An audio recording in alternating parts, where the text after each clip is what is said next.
ખેડા જિલ્લામાં રવિવારે વહેલી સવારથી વરસાદ શરૂ થયો છે। હવામાન વિભાગે જિલ્લા માટે રેડ એલર્ટ જાહેર કર્યું છે, જેના કારણે જિલ્લા વહીવટી તંત્ર સતર્ક બન્યું છે।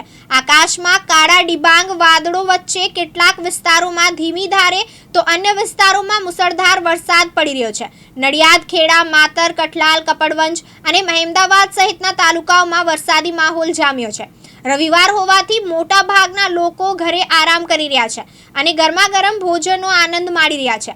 આગામી કલાકોમાં ભારેથી અતિ ભારે વરસાદની આગાહી હોવાથી તંત્ર સાબદું થયું છે।